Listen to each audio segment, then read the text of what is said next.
చాలా మంది చెప్తారు, యూట్యూబ్లో మీరే చూడండి, నేను చెప్పడం కాదు, ఇది నా స్వార్థం కాదు. మీరు తొంగి చూస్తే లోపల ఫ్యాన్లు లేవు, తినడానికి తిండి లేదు, బయటికి రావడానికి దారి లేదు. అంటే ఇదేంటి జైలు జీవితం అంట. జైలు ఎంతకన్నా బాగా బతుకుతారు. కంపార్ట్మెంట్లోకి వెళ్తే కూడా మినిమం సౌలభ్యాలు, మినిమం సౌకర్యాలు కూడా అక్కడ అందరి పరిస్థితులు వచ్చినాయి. అంటే లోపలికి వెళ్తే ఇంక అలానే పడుండిపోవాలి, ఎప్పుడు వెళ్తే అప్పుడు ఉండాలా, పోయేవాళ్ళు పోతూ ఉంటారు, వచ్చేవాళ్ళు వస్తూ ఉంటారు. మొత్తానికి మెంటల్ టెన్షన్, ఆడవాళ్ళు ఉంటారు పాపం, వాళ్ళు ఇంకా ఎట్లా కదలని పరిస్థితికి వచ్చేసింది. అంటే జైలు జీవితాన్ని దాని మీద చూపించినటువంటి ఘనత ఓన్లీ జగన్మోహన్ రెడ్డిది మాత్రమే. తర్వాత వచ్చేసి ఆయన చేసిన వాటిలో ఇంత అరాచకం పైన మళ్ళీ చెప్తున్నా, ఏమనుకోద్దు, పైన కింద నుంచి వచ్చే జనాలకి పులి భయం పెట్టాడు, కర్ర ఇచ్చి స్టిక్కర్ వేసుకున్నాడు. పైకి వచ్చిన తర్వాత వాటర్ బాటిల్ 75 రూపాయలు, గాజుది 75 రూపాయలు, 20 రూపాయలు ఉండాల్సినటువంటి వాటర్ బాటిల్ 75 రూపాయలు పెట్టాడు. తిరిగి ఇస్తే డబ్బులు ఇస్తా అన్నాడు. భక్తులు తిరిగి ఆ నీళ్ళన్నీ దాగేసి ఆడిచ్చేసి పోతారు. అది ఎలాగో కుదరదు. ఆ టెండర్లంతా ఎవరికి ఇచ్చినారు? ఆ గాజువి, ఆ వాటరు పెద్దిరెడ్డి రామచంద్రారెడ్డి, భువన కరుణాకర్ రెడ్డి, వైవి సుబ్బారెడ్డి వీళ్ళకి ఇచ్చుకున్నారు. ధర్మారెడ్డి ఎగ్జిక్యూటివ్ ఆఫీసర్గా ఉన్న నేతృత్వంలో. దాని తర్వాత అన్నదానంలో అన్నం ఉడికేది కాదు, సాంబార్ పాసిపి ఉండేది, పచ్చడి స్మెల్ వచ్చేది. దాన్ని నాశనం చేశారు. హుండీలో ప్రతి ఒక్కరూ ముడుపులు చెల్లించుకుంటారు, మొక్కులు తీర్చుకునే పద్ధతిలో వాళ్ళు మంగళ సూత్రాలు కూడా వేసేస్తారు కొంతమంది భక్తులు. ఆ డబ్బులకు కూడా పరకామంలో లెక్క పెట్టాల్సిన సందర్భాన్ని కూడా నాశనం చేశారు. రెండో పాయింట్ ఏంటంటే, ఆ హుండీకి ఉన్నటువంటి పవిత్రమైనటువంటి ధర్మాన్ని కూడా ఉల్లంఘించి ఎక్కడో ఫామ్ హౌస్లోనో ఎక్కడో గెస్ట్ హౌస్లో కూడా లెక్క పెట్టినటువంటి పరిస్థితి ఎదురైంది. గోవిందనామ స్మరణాలు, భక్తి భజనలు, కీర్తనలు, ఎక్కడా కూడా భక్తి పారవశ్యం ఎక్కడ కనబడకుండా జగన్మోహన్ రెడ్డి చాలా జాగ్రత్త పడ్డాడు. దాంతోపాటు ప్రైవేటు హోటల్స్ని చాలా ఎంకరేజ్ చేశాడు. 1000 రూపాయల భోజనం, 1500 భోజనం, 500 నుంచి మినిమం భోజనాలు పెట్టడం మొదలెట్టాడు. పైన నేను ఈరోజు మాటిస్తున్నా, ఆల్రెడీ ఈరోజు కూడా ప్రక్షాళన మొదలైంది. పైన మాంసం కూడా వండుకొని తిన్నారు. మాంసాన్ని కూడా ఈ వైఎస్ఆర్సీపీ గవర్నమెంట్లో ఉన్న ప్రతినిధులు అధికారాన్ని దుర్వినియోగం చేస్తూ దేవుణ్ణి కించపరుస్తూ పైన నాన్ వెజ్ కూడా తిన్నారు. దాంతోపాటు మద్యాన్ని కూడా అమ్మారు. గ్రూపు రాజకీయాలు చేశారు, రియల్ ఎస్టేట్ చేశారు, పైన దందాలు చేశారు.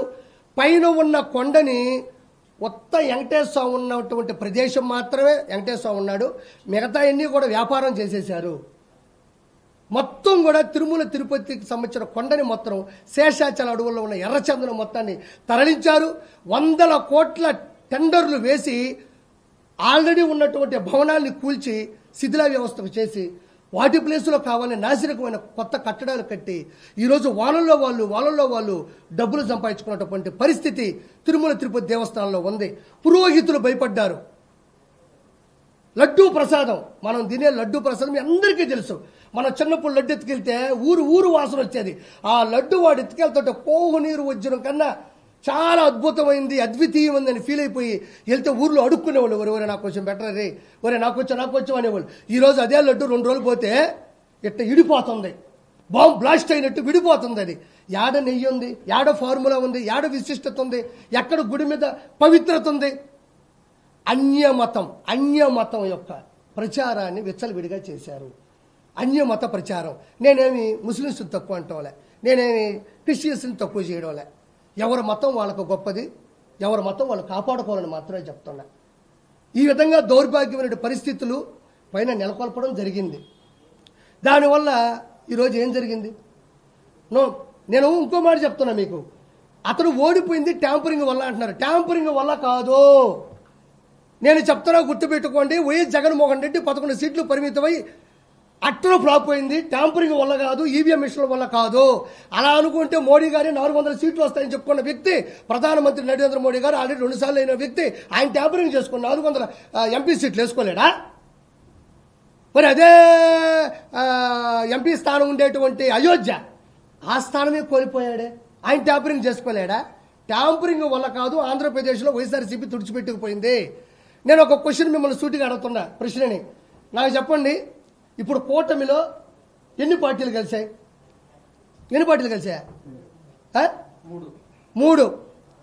ముగ్గురు. చంద్రబాబు నాయుడు గారు, పవన్ కళ్యాణ్ గారు, పురంధరేశ్వర్ గారు, అదే మోడీ గారు. ముగ్గురు కాదు, 4వ వ్యక్తి కూడా పొత్తు పెట్టుకున్నాడు. ఆయన ఎవరో కాదు, వెంకటేశ్వర స్వామి. నలుగురు వ్యక్తులు 2024 ఆంధ్రప్రదేశ్ ఎన్నికల్లో నలుగురు పొత్తు పెట్టుకున్నారు. అందులో 4వ వ్యక్తి ఎవరో కాదు, వెంకటేశ్వర స్వామి. ఈడున్నాడంటే ఆంధ్రప్రదేశ్ని సర్వనాశనం చేస్తున్నాడు, దాంతోపాటు నాకున్న విశిష్టత తగ్గిస్తున్నాడు, ఈడు ఎక్కడ ఆగేటట్టు లేడని ఎవ్వరికీ తెలియకుండా వెంకటేశ్వర స్వామి మీరు గమనించుంటారు. అన్నమయ్య సినిమాలో మన సుమన్ గారు వెంకటేశ్వర స్వామి నాగార్జున గారి పెళ్లికి వచ్చి పల్లకి వస్తాడా? దగ్గర వచ్చి పెళ్లి చేస్తాడా? ఎందుకు వచ్చాడు? అతని కీర్తనలు, అతని భజనలు, అతని భక్తి పారవస్యం. అబ్బా, ఇలాంటి ఒక వ్యక్తి మనల్ని ఇంత హుందాతనంగా పొగడుతుంటే ఆ వ్యక్తికి పెళ్లి చేసి నాకు బాధ్యతను ఆయన దూరి పెళ్లి చేసి అన్నీ మోసి తాళి కట్టించేసి పోతాడు. రెండోసారి వచ్చాడు జగన్మోహన్ రెడ్డి ప్రభుత్వంలో. రెండోసారి ఎందుకు వచ్చాడంటే అతనేమో తాళపాక అన్నమయ్య గొప్పోడు, ఇతనేమో పూర్తి ఆపోజిట్ గా ఉన్నాడు. ఈడు గారు వచ్చాడంటే ఆంధ్రప్రదేశ్ని సర్వనాశనం చేస్తాడని ఆయనగా ప్రజల రూపంలో వచ్చి ప్రజల్లోకి దూరి వాళ్ళకి అర్థమయ్యేలా చేసి ఈ రోజు 4వ పొత్తు రూపంలో వచ్చి జగన్మోహన్ రెడ్డిని చిత్తు చేశాడు. ప్రతి మీటింగులోనూ పక్కన వెంకటేశ్వర స్వామి కూర్చోన్నాడు. అది ఎవరు గమనించలేదు, అంతే. అది నేను చెప్తుండా, ఇది నిజాయితీగా జరిగింది. వెంకటేశ్వర స్వామి, గోవిందుడు, శ్రీనివాసుడు, ఏడుకొండలవాడు పొత్తులో భాగంగా ప్రతి విషయంలో తలదూర్చాడు. ఈ రోజు 164 సీట్లు నేను ఆ రోజు కూడా చెప్పా. వెంకటేశ్వర స్వామితో పెట్టుకున్నాం, కలియుగ దైవంతో పెట్టుకున్నాం, ఎగిస్తంతే 11 సీట్లు వచ్చినాయి. ఈరోజు ఆ 11 కూడా కాళ్ళు పట్టుకున్నాం, మేము వచ్చేస్తాం సార్ అని. వాళ్ళు ఆలోచిస్తున్నారు, తీసుకోవాలా వద్దా, మంచోళ్ళ చెడ్డోళ్ళ, మళ్ళీ ఇదేంది అని ఆలోచిస్తున్నారు, అంతే. ఇంత జరగడానికి రీజన్ ఏంది? కలియుగ దైవంతో పెట్టుకున్నాడు, చిరంజీవి లాంటి పెద్ద వ్యక్తి దగ్గర దండం పెట్టుకున్నాడు, గంజాయి అమ్మినాడు. నెల్లూరులో పలు చోట్ల కూడా అతను గంజాయి అమ్మడం జరిగింది. ఇదే మెగా డిఎస్సీ ఎట్టపోయింది, అక్రమ దందాలు, ఇసుక దందాలు ఇవన్నీ ఎట్టపోయినాయి, అన్ని అరాచకాలు చేసినాడు. ఈరోజు వచ్చేసి మొన్న ఏదో మాట మాట్లాడుతుంటే నవ్వు వచ్చింది నాకు. అవ్వాతాతలకు ఇచ్చిన డబ్బులు ఎట్టపోయినాయో అన్నాడు. అవ్వాతాతలకు ఇచ్చిన డబ్బులు ఏడా పోలా, అవ్వాతాతలకే పోయినాయి.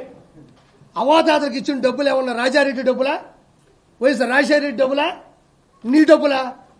నువ్వు డబ్బులు ఇచ్చినావు, డబ్బులతో పాటు గంజాయి ఇచ్చినావు, ఆటోకి ఇచ్చినావు, ఆటోతో పాటు రిపేర్లు ఉండే రోడ్లు ఇచ్చినావు, పిల్లకాయలకి స్కూల్కి సున్నాలు వేసినావు, ఇంగ్లీష్ మీడియం స్కూల్లో నువ్వే అన్నావు, శ్రీరెడ్డి దగ్గర బూతులు నువ్వే తిట్టించి అలా ట్యాబుల్లో పూర్తిగా వినేటట్టు నువ్వే పెట్టినావు. చదువు అంటావు, బూతులు తిట్టించి వాళ్ళకి నెల చేస్తావు. ఆటో 10,000 అంటావు, ఆటో బొక్క బోర్ల పడే రోడ్లు వేసావు. 10,000 నువ్వు ఇస్తున్నావు, ₹1,00,000 ఓడికి అవుతుంది. అవ్వకేమో డబ్బులు ఇస్తున్నావు, మనోడికేమో గంజాయి ఇస్తున్నావు. ఇవన్నీ చెప్పు. నేను వైఎస్ఆర్సీపీ నాయకుల్ని ఒకే ఒక మాట మాట్లాడుతూ ఉన్నా, మీకు దమ్ముంటే గంజాయి అమ్ముతున్నారని అందరూ చెప్తారు, మేము గంజాయి అమ్మలేదని చెప్పగలరా? తిరుమల తిరుపతి దేవస్థానాన్ని సర్వనాశనం చేయని చెప్తారు, మేము సర్వనాశనం చేయలేదని చెప్పగలరా?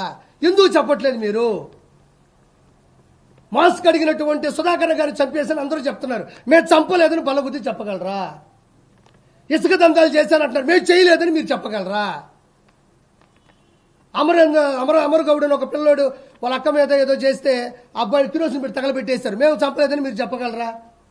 ఆరోగ్యశ్రీని మద్దులు ఆపేసామని మీరు చెప్పగలరా? అమ్మ ఒడి మద్దులు ఆపేశారు సిగ్గు లేకుండా, అది మీరు చెప్పగలరా? వాలంటరీ వ్యవస్థని మీకు అనుకూలంగా పెట్టుకొని వాలంటరీ వ్యవస్థ చేత ఎడ్డి చాకరీ చేపించుకున్నారు, అది నిజం కాదా? ఈరోజు ఏమైంది? చంద్రబాబు నాయుడు గారు అత్యధిక మెజార్టీతో గెలిచారు. ఈరోజు మన లోకేష్ బాబు గెలిచాడు మంగళగిరిలో, అదేవిధంగా 21% మన పవన్ కళ్యాణ్ గారు గెలిచారు. ఈరోజు మీకు ప్రతిపక్ష ఫస్ట్ ప్రత్యేక హోదా అడిగాడు, దాని తర్వాత ప్రతిపక్ష హోదా అన్నాడు. ఈరోజు ఏమంటున్నాడు? 11 సీట్లు గల్లంతయ్యే లోపల బెంగళూరు పోయినాడు. బెంగళూరులో శివకుమార్ గారితో ఏదో ఫోటో లీక్ అయింది, దానికి పూర్తి ఆధారాలు లేవు కాబట్టి మనం మాట్లాడకూడదు ఆ విషయంలో. నేను ఒక సూటి ప్రశ్నిస్తుండా. రోజా ఒకరోజు ఒక మాట అనింది, ఆర్కే రోజా ఏమనిందంటే, ఇట పెట్టి జగన్ సార్ చిటికిన వేలు మీద ఉన్న వెంట్రుకు కూడా పీకలేరు అనింది.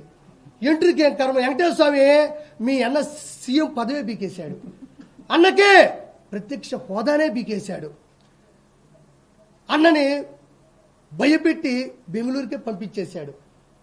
చెప్పకుండా నేను విన్నాను, నేను ఉన్నాను అనేలా చేశాడు వెంకటేశ్వర స్వామి. ఇంకా డైలాగులు ఆపి డైలమాలో పడకుండా సిగ్గు శరం నీతి నిజాయితీ ఉంటే మీరు మాట్లాడండి, పద్ధతిగా మాట్లాడండి, ప్రశ్నించుకోండి. ముందు మీకు అసెంబ్లీ ఉండాలి కదా. అసలు ప్రాబ్లం ఏంటంటే ఎవరైతే అతిగా మాట్లాడారో ఒకడు కూడా అసెంబ్లీలో లేకుండా పోయినారు ఈరోజు. మా కర్మ అది.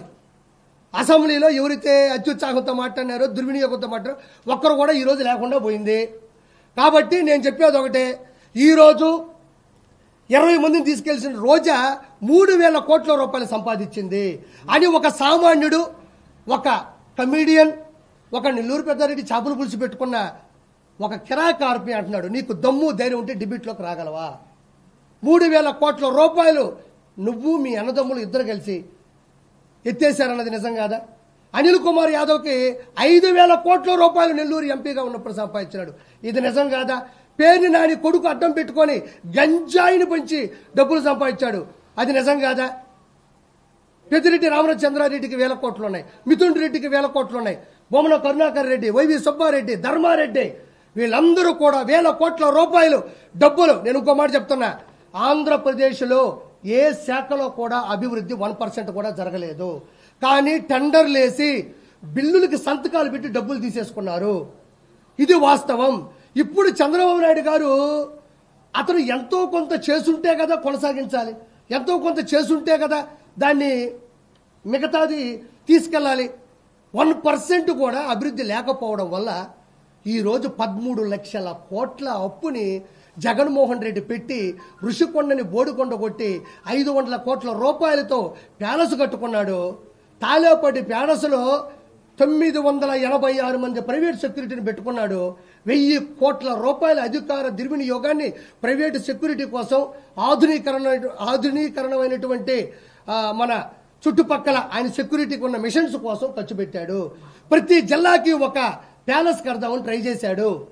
ఈరోజు ఏమైంది? ఏ ప్యాలెస్ లేకుండా సంకనాగిపోయాడు వైఎస్ జగన్మోహన్ రెడ్డి.